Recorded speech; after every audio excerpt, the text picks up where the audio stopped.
Hey, my name is Willie Minix. I am an author and a musician, and I am here to teach you how to be ambidextrous. And this video is one of the art videos for the Academy of Renaissance Training that I'm the founder of, and I hope that it will help you become the ambidextrous person that you are trying to be. Ambidexterity is great for many things, for magicians, for musicians, for sports people, athletes, and for just all aspects of life. It's really helpful to be able to use both hands equally well.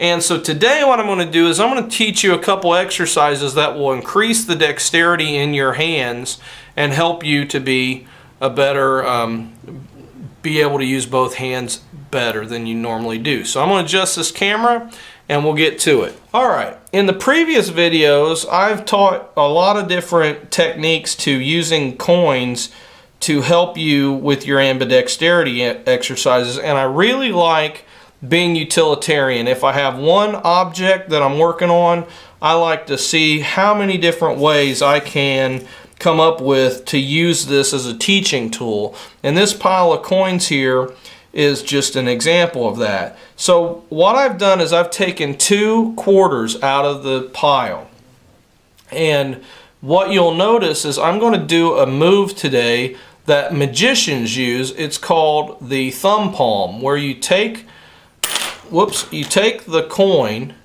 in between 2 fingers like this. Hopefully you can see that well, and you bend it back to where your thumb and your first finger, the crotch of it right there, you bend it and stick it in there and hold it. And so that should be an all-around view. But when you're from this angle, you can't see it. So that's why it makes such a really good vanish. So I'll put this one down.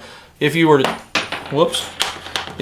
take it and put it in thumb palm and act like you tossed it into that hand, it makes it look like it vanished. But then you can make it appear again by just bringing it out of thumb palm. Okay, so here it's going into thumb palm. This is from the top view where you can see everything, but you're sticking it into that hand or making it look like you are, and then but it's really here the whole time.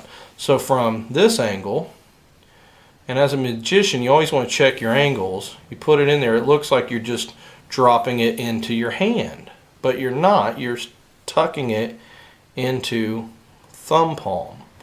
Okay, now I'm pretty good at doing this with my left hand, but you want to practice it with both hands and get really good at thumb palming, or thumb palming it this way. Okay, and now once you get good at that, you can practice it with both hands at the same time.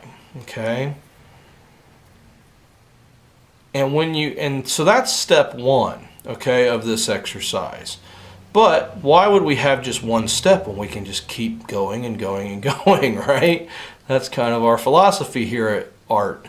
So what you want to do once you get to this point is you want to switch over and start grabbing the quarter with these 2 fingers, your middle finger and your ring finger, and try to palm it that way. Okay, and get it like that. Now there are also other palms. You can have the classic palm where you take a coin on your hand like this and you stick it into this part of your hand and grab it like that, so when you flip your hand over, if you keep it tight, it doesn't fall. But if you want to, you release it and you can drop it. That's a classic palm, and it's as simple as just folding your hand over and sticking it in there. And that's good to help increase dexterity too. You can try that with your non-dominant hand and work at that until it's good. And I've never been very good at doing this with a small coin with my right hand, but you keep at it, you eventually get it. But here's the thing, the reason I stress working with this thumb palm method is you really have to use some dexterity to get your middle and your ring finger to do that. And you do that after a while, and this part of your hand, you'll really start to feel it, because the tendons that you don't normally use will be there. And I'm starting to get to the age where I'm getting a little arthritic in my hands, so you know, you definitely, this will help limber them up, I think, and keep them to where they're useful. But don't overdo it. Like anything, do it in moderation, so that way you're not hurting yourself. But you know, when you feel like, okay, that's starting to bother me, go into a new exercise. Maybe try the coin roll a little bit and work with it that way, or go into one of the stacking exercises that I show in a previous video. But those are all different things that you can do that will help you be more ambidextrous. So God bless you.